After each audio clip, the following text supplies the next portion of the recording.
I want to talk about some of the talking points that probably have got a little bit lost, which is what's happening on the pitch. We seem, for me, I'm going to give you my take on one of the reasons that I'm concerned with what we're seeing on the pitch. So we know about the misses. It's very easy to see a forward missing the chance, whether it's Jota, Salah, Darwin, whoever it is. But we have concerns at the back as well, and we need to point that out. It feels to me like we're sometimes being overly cautious in attack. Now, stop me if you agree on this one or if you've heard this one, but we get the ball in attack so many times, and you'll see then some variation of Virgil van Dijk moving players back into position to make sure that before we start our attack or our counter-attack, we have enough people back if we turn over possession. And that's entirely understandable. But what it also does is it gives the opposition a chance to reset and get back into position. And I think that's making it harder for ourselves. So I've said for many years, I'm always concerned when Liverpool are countering because one stray pass and we're opened up. So I can totally understand and rationalise why Arne Slot has looked at the situation and maybe looked to correct it a bit. I just think we've overly corrected it, if that makes sense. And now you see Virgil bringing his full-backs back into position, making sure his centre-backs around him are in position. But you also then see the defenders from the opposite team getting back in, and then we have to try and break through the lines again. So that's one aspect I think we need to have a conversation about.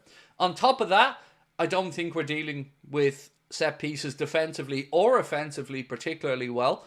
And you've got to ask, when you've got lads the calibre of Virgil van Dijk and Ibrahim Konate in either your penalty area or the opposition penalty area, why are we not seeing some greater joy from set pieces? My heart's in my mouth now every time we concede a free kick on the edge of the box. It just feels like there's no sure-footedness in the defence. So these are things that I wanted to talk about tonight, as well as, of course, the contract situations and everything else. Naturalist said, it's not just the misses. Something's not right with the team. The fighting spirit isn't quite there. So I would always struggle to say that this team doesn't show fighting spirit, because if there's one thing that this group of players have shown us, in my opinion, from Virgil, Mohamed Salah, and all of them, from the Klopp era to the Slot era, it's fight and determination. I'll never accuse them of not putting in a shift, because they do. But it's getting a bit too nervy now, and we need to find a way to get some of the confidence back in. Remind ourselves why we got to the top of the league. And certainly defensively, I think we need to be a bit more assured at set pieces. How you do that? Look, I don't know. But stop giving them away would be a good point, right? Stop giving away some of these cheap free kicks. CF787 said, need to start being willing to take responsibility and shoot when in a position to do so. Set pieces have been shocking for too long. Konate and VVD should be getting 5 a season. Yeah, look, I know Virgil scored a header. I think it was at the League Cup against Spurs or something. But apart from that, I don't really think we're doing too much with our own set pieces at all. I'm happy to see Alexis McAllister taking a few more of them. I think, his delivery has been better than what we've seen from Robertson. But, we do need to be better at them in both penalty areas. He's got to trust the bench a little more, even 10 minutes for Chiesa, etc., said Marley. Mate, I couldn't agree more. Last night, I sat here after the game and said exactly that. How are we looking at a situation where Ryan Gravenberch is clearly fatigued, Alexis McAllister clearly fatigued, these guys playing a lot of football, and then we see the likes of Federico Chiesa and Harvey Elliott and Wataru Endo not be utilised at all last night? And I don't know in what world Darwin Núñez deserved those minutes ahead of Chiesa, because he was awful when he came on against Wolves, and Chiesa last night would have had a point to prove. He would have had an opportunity to come on and actually establish himself.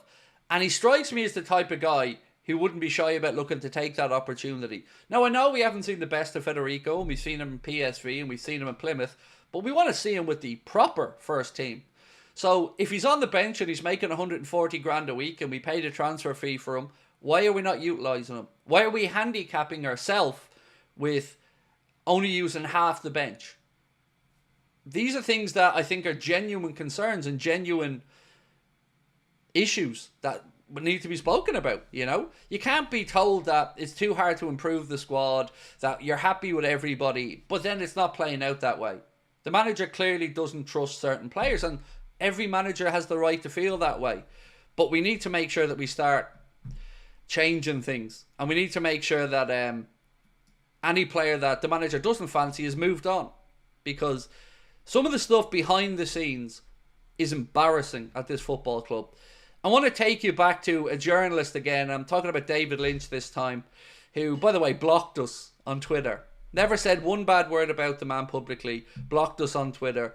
Want to play that way? No problem. Let me give you my take on something that Mr. Lynch put out today. So he replied to somebody to say this: "It makes me laugh how nobody wants to direct any blame at the manager for this. FSG didn't stop them signing an alternative to Zubimendi. If you make that call, use Endo more." So I guess I got to respond to this a little bit. Rather than David Lynch or any of these other journalists being on social media, again, mocking fans, winding us up, how about, I don't know, you ask the fucking question. Was he or was he not in a press conference this morning with Arne Slot? So rather than jumping onto social media to be a smart arse, how about you ask Arne Slot why he hasn't utilised Wataru Endo? And while you're at it, let's not forget another thing. You're asking a manager who isn't in charge of transfers.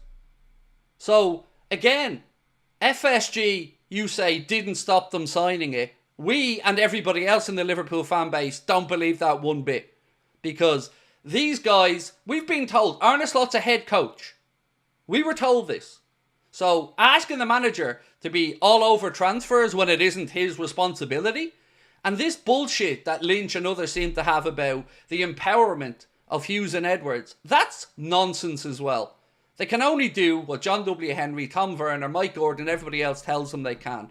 So once again, journalists, rather than trying to be funny smart arses on social media, do your fucking job.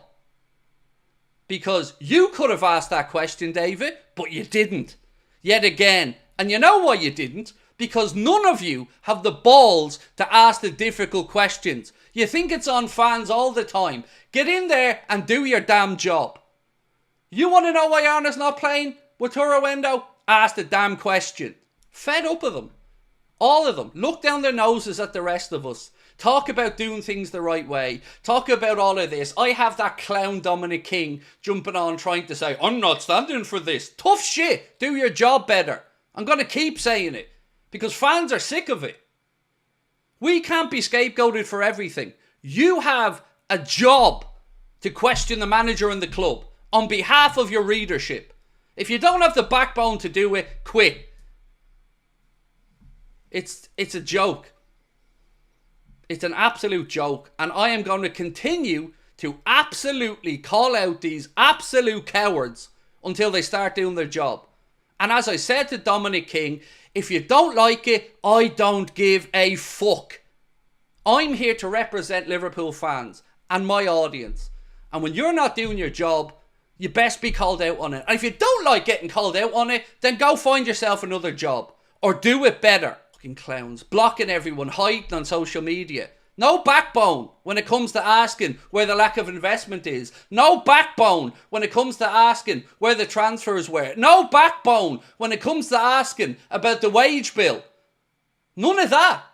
But again, happy to go on social media and start mocking and laughing at fans. You absolute fucking hypocrites. So anyway, rant over.